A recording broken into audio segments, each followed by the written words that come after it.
We're a couple of Navy veterans who had a dream to visit the beaches of Normandy and pay our respects to those who served and sacrificed before us. And after 6 years of full-time travel, mostly in the RV, we finally made it over to the beaches of Normandy, and we were shocked at some of the things we discovered while we were there. This was such an amazing trip for us with so many shocking discoveries that we can't wait to share them all with you. And one of those discoveries was actually how to best plan a trip to the beaches of Normandy. So make sure you keep watching all the way to the end, especially if you're hoping to travel over there.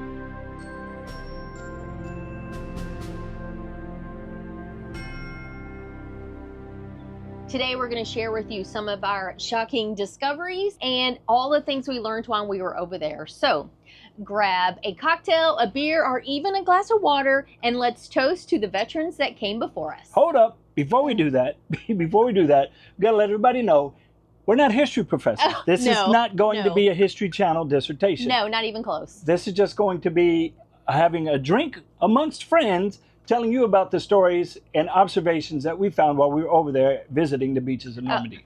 And you know what happens when a couple sailors get together and start swapping sea stories. They're all true. You never know what is going to be embellished or elaborated on. Feel free to let us know if we get anything incorrect. You know, those little details we might have been off on down in the comments. If you want to elaborate on any details and share more, please do that again in the comments. This is all about our veterans and Veterans Day, and please share as much as you're willing to share. That being said, raise your glasses, let's toast the veterans who came before us, and dive right in. Stout? That was a strong pour for those before us. Oh, well, don't you be getting drunk before the end of the video. I promise, we're Although good. Drunk sea stories are pretty good.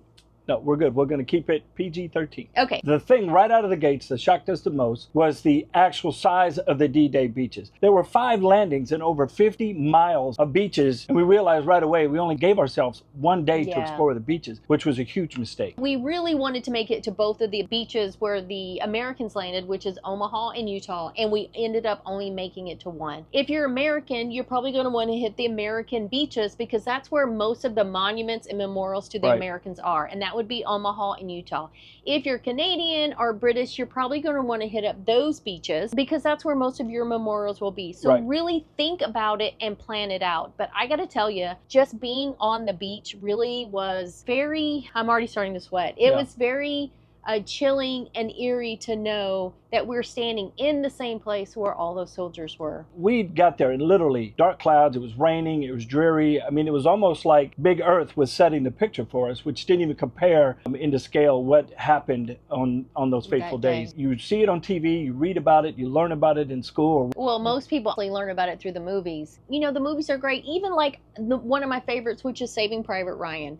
Yes, it is a great movie, but it is a lot of fictional Hollywood drama that's set in World War II. So not all 100% accurate. So it does really change the way you look at the war when you base it on the movies. It was really emotional for us to be there and just kind of experience and see for ourselves where these boats landed. When you're standing in a crater next to a bunker that we were trying to take out and hit from the air and from sea, and know that there were guys scaling 100-foot cliffs, it just kind of brings everything into perspective. It was crazy to think that these guys parachuted in, came in on the small boat to the beach, and then had to climb up a 100-foot cliff. It is amazing what they accomplished. So the airborne rangers were coming in. They landed a little bit further down the beach. A couple miles. Then they had to come back to where they were going to climb the cliff. They get to where they're supposed to be. Their grappling hook that they were going to use to climb up the cliffs were now twice as heavy from the water trying to get up a 100-foot cliff. I just can't even imagine. They finally get up there. The few Germans that were still there, they kind of abandoned their post because there really wasn't a post. They were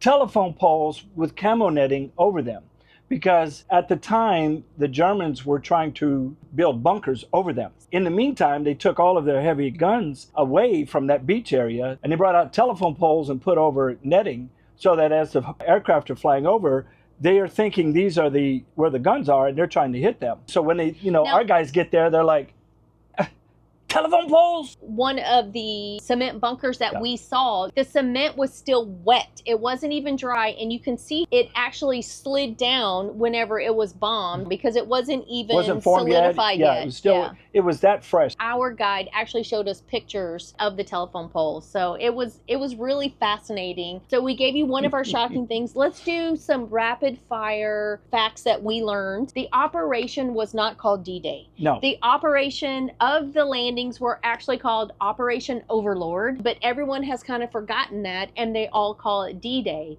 And the D in D-Day, this is shocking to me, actually stands for day. Right. So it is the day that the operation will be initiated. They knew the weather was going to be bad. They wanted to postpone it, but they also knew it would be detrimental in the war effort if they did. They had to get in fast and just take over, which even with the weather, they obviously were able to do.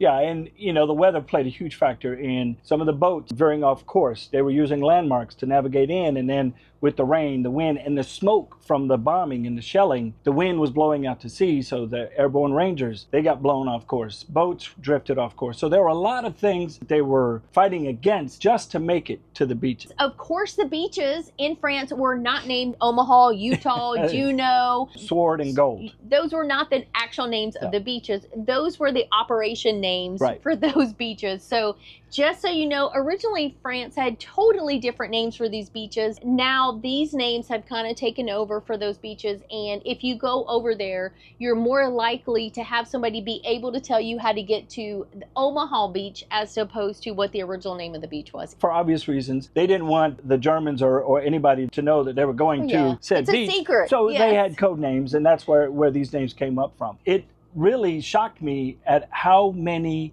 American flags, Canadian flags, British flags were being flown all around the area. That hit me the hardest because that showed the appreciation that they had for us and the coalition that came in and helped liberate them. I was not expecting to see that, so that really hit me in the feels. Very emotional. Yeah, and overwhelming. They're still so appreciative. So one of the things that really overwhelmed me when we were driving on the beach, and I don't know why, I guess I just never thought about it, it's just the normalcy of these beaches. When we were driving around and seeing kids play on the beach and the beach houses, and because in your mind, when you think about these beaches, you only think about the war. You think about that day, that episode, that moment in time, but you forget Allied forces freed France, freed Normandy so they could have a normal life and live a normal life in these places. That's what should happen. Right. That's their land. They should be able to live and enjoy it. But I don't know why I was just really overwhelmed. And another thing that really hit us home was all of the German bunkers that are still there.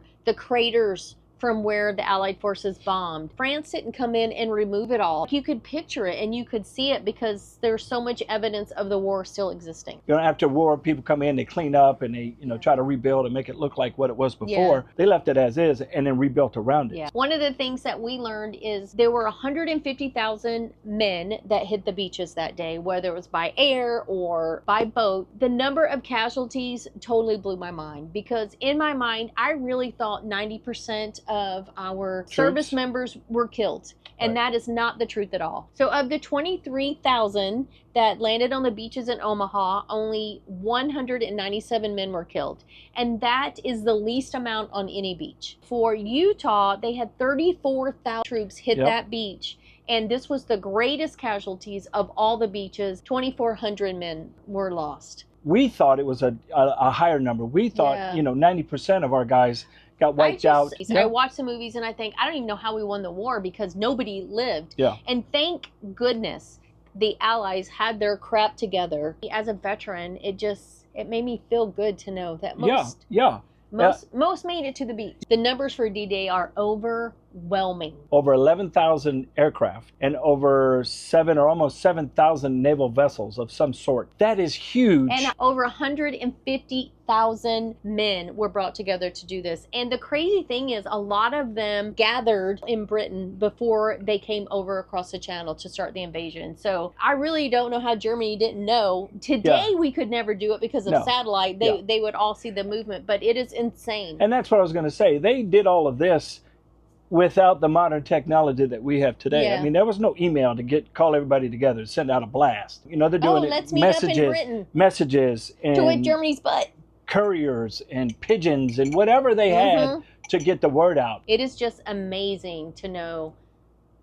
I don't know. I'm so proud. That's why this was such a huge deal for us. It was a bucket list to get over there, to pay the respects, and to see where this history took place. A lot of this information is very new information for me. I was very surface on D-Day, so this was all fascinating information for us. We would be a different world today if the Allies, were not able to defeat Germany. Yeah.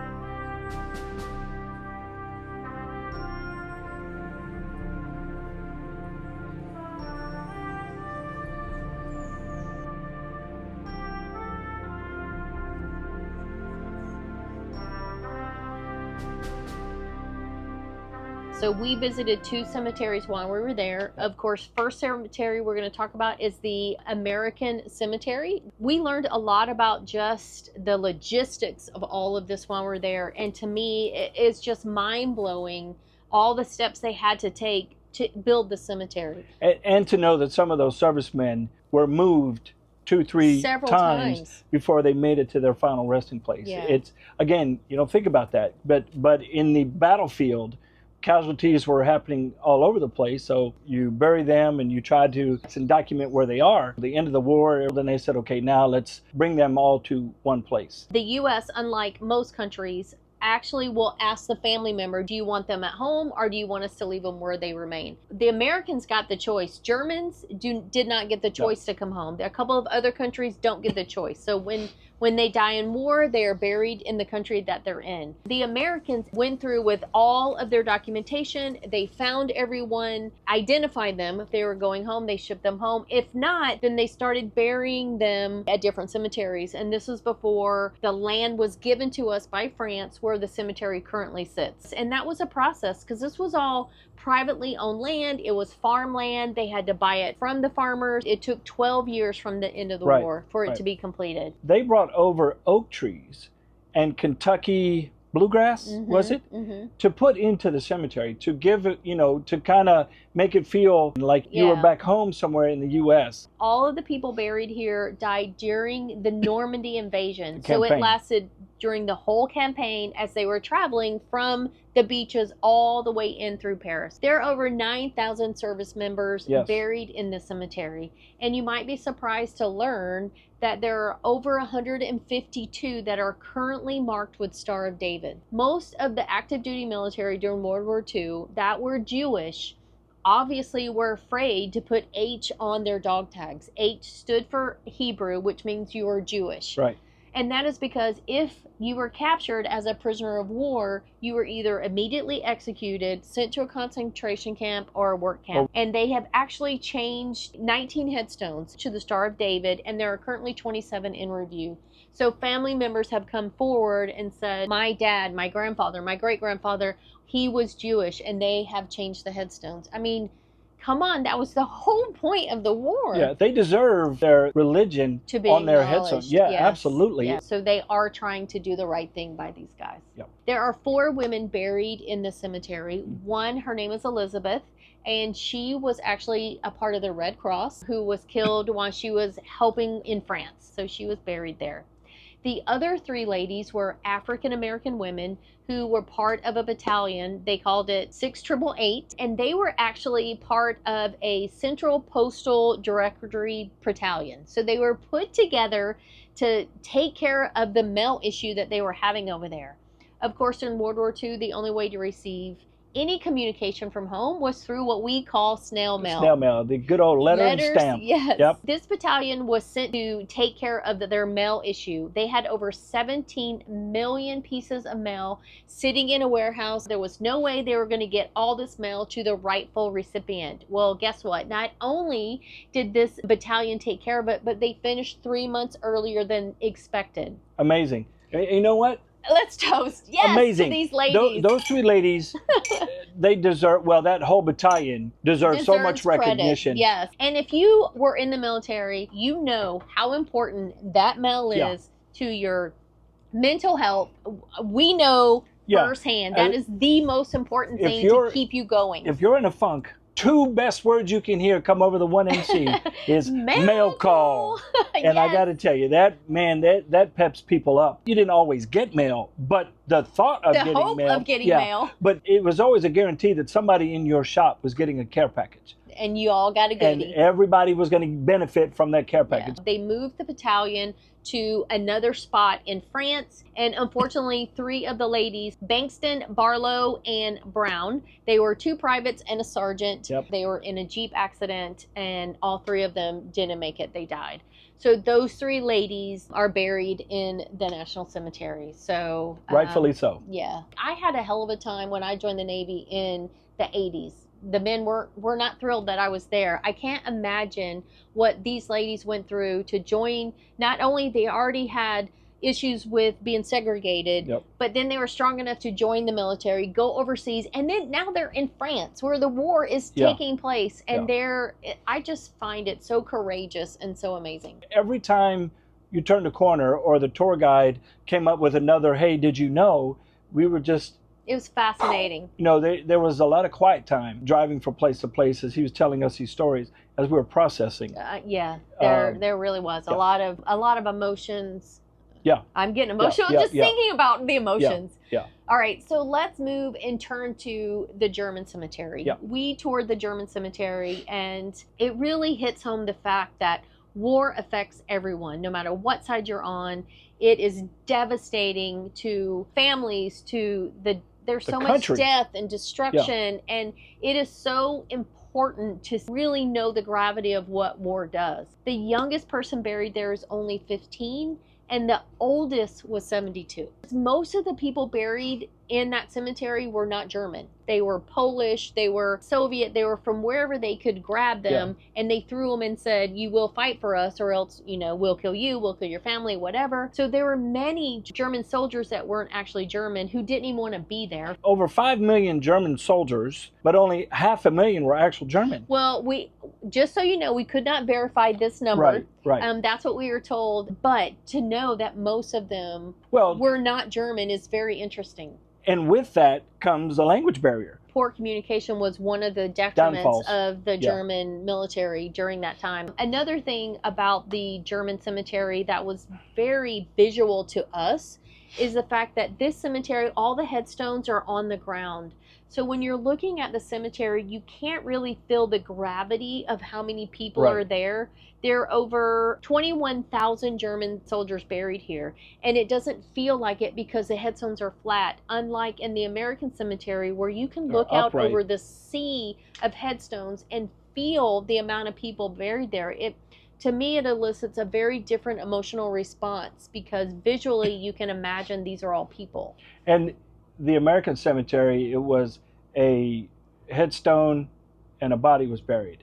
German cemetery was a flat headstone, and there could be 2, 3 bodies. Or even more. In one spot. How the cemeteries were put together really puts things in perspective. There are a number of high-profile SS here in this cemetery, and France didn't really want them buried here. They didn't want their final resting place to be here on soil that belonged in France. If you've ever wondered about this time in our history and you have the time to go over there and visit it for yourself, we highly recommend it, for sure. It definitely was emotional, and I know we're talking about just facts and figures, and we've kind of joked around a little bit, but I got to tell you, standing there was very emotional. Standing by the memorials.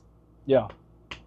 It was. It hits home. Now that Stacy has dry eyes and can see clearly, Let's talk about some of our travel tips to make your trip successful. The best time to go is May through early June. Yeah. The weather's the best. It's not too hot and not too crowded. But just know as you move toward June 6th, which is the anniversary of D-Day, the crowds are going to pick up and it's going to get more crowded. Yeah, you want to miss that.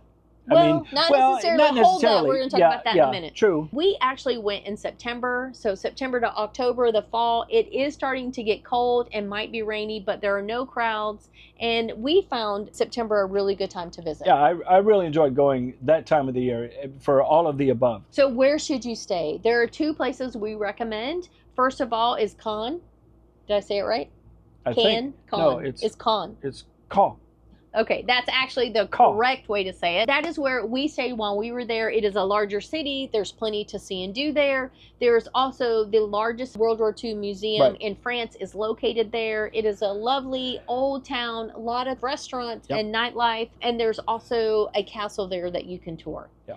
The other option that we recommend is to stay, is it Bayeux? Bayeux, and that city was not damaged at all during World War II. So it is one of the oldest cities in France, or I should say one of the oldest cities in Normandy. Right. So if you want to stay in an older city, if you want to explore the older buildings and see one of the oldest tapestries in the world, stay in Bayeux. We were able to go through there and toured a little bit, but it is one of those cities that we wish we could have spent more time in. Yeah, the Bayeux tapestry was fascinating to see. I'm telling you, you will not be disappointed. Yeah, and there's also an ancient cathedral, I think. I think my drink's taking hold of me. Wait, so who's is stronger, yours or mine? Oh, that's funny. Okay, so there's also a cathedral there you go. that you can tour in town that's supposed to be beautiful. So there is a ton to see and do there. And we did travel between towns in a rental car that we rented while we were over there. So and we didn't. That is the next point. Oh, there you go. Rent a car. If you're touring the beaches in that area, there is just a lot of land to go over. So we definitely recommend renting a car, even if you only do it for a couple of days while you're there and then go back to public transportation. So it will definitely make your life easier and you'll be able to see and do more if you rent a car. Make a list of what you want to visit before you get here. There are a ton of museums, memorials. We all know there's 5 beaches that you can tour. There is a lot to see and do while you're here. So make a list of your most important, put it on a map, route it out, and see what's the most reasonable based on the amount of days you're going to be here. If you can hire a tour guide, if you can afford it, we definitely recommend it. And when you're looking for tour guides, try to find someone who will allow you to put in input. You know, decide where you want to linger the most. If you're done with the place, move on to the next one and kind of develop your tour based on the items you want to see. You don't want a tour guide that's rigid, that says this is my tour and this is what you have to do. And it all goes back to decide what you want to visit and convey that to the tour guide. Yeah. We really wanted some of the backstory and to learn more about the invasion and about D-Day and information that we didn't know. And tour guides can do that for you. They can provide that knowledge. And we had a really good tour guide. I mean, he was pretty cool to begin with. His name was Phil. Oh, so yeah, that's right. His name was Philip. Definitely helpful. Worth it. If you go on D-Day, it's going to be packed. A lot of traffic, a lot of crowds, people everywhere. But you also get the benefits, which are reenactments, people in World War II uniforms everywhere. And most importantly, that's when the veterans come and they remember. If you want stories, if you want to randomly bump into a veteran and talk about their experience, and we all know there's not a lot of them left, they come from all over the world to visit on this day. And so you are going to have an experience that you would never get if you went in September like we did. Now that we've been there and we kind of got a feel for it ourselves, I think our experience is going to be heightened if we go back on June 6th. So it is definitely something that we want to do in the future. I want to go and hear those stories live and in person. So I think it'll enhance the overall experience. I think so too. Yeah, it was an amazing experience. Everybody should go over there and experience what we did. At least once. Yes, absolutely. Before we go, we would like to raise our glasses to all of the veterans out there. Thank you so much for your service. We toast you and we thank you. Cheers.